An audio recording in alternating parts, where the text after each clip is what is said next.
कि इस धरती पर ना बहुत सारे व्यक्ति ऐसे हैं जो भगवान को मानवे नहीं करते हैं, उनको हम संज्ञा देते हैं नास्तिक की। लेकिन भैया मैं तो भगवान को मानता हूँ। मुझको ये विश्वास है कि इस सृष्टि में कोई एक ऐसी पावर जरूर है जो इस पूरे सृष्टि को संचालित कर रही है, और इस सृष्टि में सजीवों का आविष्कार सिर्फ और सिर्फ भगवान करता है। अगर मनुष्य कोई आविष्कार करता है तो वो आविष्कार सजीव नहीं होता है, निर्जीव होता है। आइए देखते हैं। यहाँ पर देखिए, मान लेते हैं ये क्या है, ये भगवान है। जो भगवान है ना वो भी आविष्कारक है ना। वो भी पता नहीं कौन से डिग्री कॉलेज से पढ़ा था या कितने कौन से यूनिवर्सिटी से पढ़ा था, कितना बुद्धिमान था, उसने आविष्कार किया किसका, सजीवों का, सजीवों का आविष्कार किया। अब इस सजीव में कौन है, जैसे मनुष्य है, मुर्गी है, बानर है, हाथी घोड़ा, कीड़ा मकोड़ा, पेड़ पौधे, मछली, तमाम ऐसे जीव हैं जिनका आविष्कार सिर्फ और सिर्फ कौन करता है, भगवान करता है।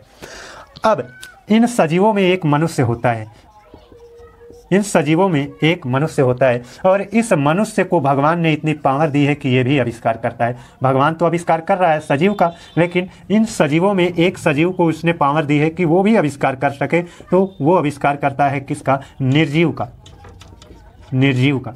तो भगवान सजीवों का आविष्कारक है, लेकिन मनुष्य क्या है, निर्जीवों का आविष्कारक है। अब देखिए, ये जो मनुष्य होता है, इन्हीं मनुष्यों में से कुछ मनुष्य होते हैं जो कहते हैं भगवान हईबे नहीं करे, हम उनको जानबे नहीं करते, है ना। लेकिन उनको अपने इस नॉलेज पर बहुत घमंड होता है, लेकिन वो ये नहीं जानते हैं कि उनका आविष्कार किसने किया। जिस दिन वो जान जाएंगे कि उनका आविष्कार किसने किया, उस दिन उनको ये भी पता लग जाएगा कि भगवान कौन है ना। अब ये निर्जीव में जैसे तुम्हारा सेल फोन हो गया, है ना, हवाई जहाज़ हो गया, ट्रेन हो गई, ऐसे तमाम आविष्कार हैं जो निर्जीव हैं, उनका आविष्कारक कौन है, मनुष्य है। यहाँ पर एक सांचा देख रहे हो, ये मनुष्य का है, ये मनुष्य का है। अब ये सांचा सबका एक जैसा होता है, चाहे वो ऐश्वर्या राय का हो, चाहे वह सोक्रेटिस का हो, है ना, वो सबका एक जैसा होता है। चाहे जो भी व्यक्ति हो, वो मूल रूप से यही है, ऐसे दिखता है ना। अब देख लो, यही कितना सुंदर हैं आप, है ना, या कोई भी हो, कितना सुंदर हो सकता है, इतने सुंदर होता है। इसके ऊपर भगवान क्या करता है, मांस चढ़ा देता है। अब मांस चढ़ा करके उस मांस के बीच में ना कई पाइप लाइनें बिछा देता है, पाइप लाइनों का जाल बिछा देता है। जैसे आपके घर में वायरिंग होती है ना, वैसे ये वायरिंग कर लेता है इसमें, और वायरिंग करके उसमें दौड़ा देता है क्या, ब्लड। और वो ब्लड क्या करता है, इस मांस को सींचता रहता है ताकि ये हरे भरे पड़े रहें, ये कभी सूखे ना। और जब ये सूखेंगे नहीं तो इनके बीच में जो हड्डियां हैं, वो हड्डियां भी सुरक्षित बनी पड़ी रहेंगी, क्योंकि वही मूल रूप है ना। वही डैमेज हो जाएंगे तब तो आप बेकार हो। तो इसीलिए भगवान ने इसको बनाया। अब देखिए, आपका यह मांस की सिंचाई उचाई होती रहे, इसलिए उसने क्या बनाया, बाहर से कुछ ग्रहण करने के लिए उसने भोजन बनाया, और उस भोजन को यहाँ पेट में रखने के लिए ना एक थैली बना रखी है, जिसको आप कहते हो अमाशय, है ना। और उस अमाशय में तमाम सिस्टम, तमाम प्रक्रियाएं हैं। आप पढ़ोगे तो आप जानोगे कि कितना सिस्टम, कितनी प्रक्रिया इसमें लगी हुई है, जिसका अध्ययन आज कितने समय से पूरा विश्व कर रहा है, लेकिन पूरा अध्ययन अभी तक नहीं हुआ है।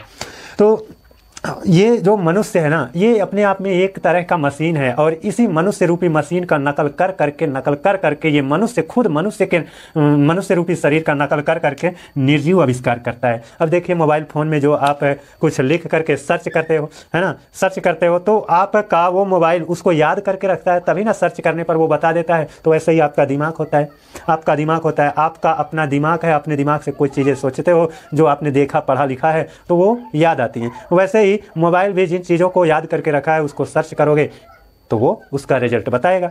तो बताइए, मोबाइल पहले आई कि आपका ये दिमाग पहले था? तो आपके दिमाग का नकल करके ये मोबाइल में जो सर्च वाला प्रोसेस है ना, ये लाया गया। अब ऐसे ही आपके शरीर में तमाम सिस्टम हैं। जैसे आपका हृदय धड़कता है, वो चलता रहता है इंजन की तरह। तो इसी तरह से हृदय जैसे चलता रहता है, उसी तरह के कई तमाम इंजन बनाए गए, है ना। आपका हाथ है, उसी तरह से तमाम देखते होंगे मोटरसाइकिल वगैरह में पकड़ने के लिए हाथ बने होते हैं। तो ये सब नकल है किसकी? इस इंसान रूपी मशीन का नकल करके इंसान ने बनाया है। और यही इंसान अपने आप पर घमंड करता है कि हम ही सुपर पावर हैं, लेकिन इस धरती पर कोई भगवान नहीं है। तो ऐसा नहीं है। इस सृष्टि में जरूर कोई ना कोई ऐसी परम शक्ति जरूर है जो इस पूरी सृष्टि को चला रही है। तो आप भी अगर नास्तिक हैं तो नास्तिक मत बने रहिए, अपनी हट पर मत अड़े रहिए, है ना भाई। आप नास्तिक रहो या आस्तिक रहो, उससे क्या फ़र्क पड़ने वाला है? भगवान किसी से नाराज़ नहीं होता है। का भैया, जो लोग नास्तिक हैं उनसे हम ये पूछना चाहते हैं कि कहीं आपके दिमाग में ऐसा कुछ तो नहीं चल रहा है कि अगर हम भगवान को मानने लगेंगे तो हमको जजिया कर देना पड़ेगा?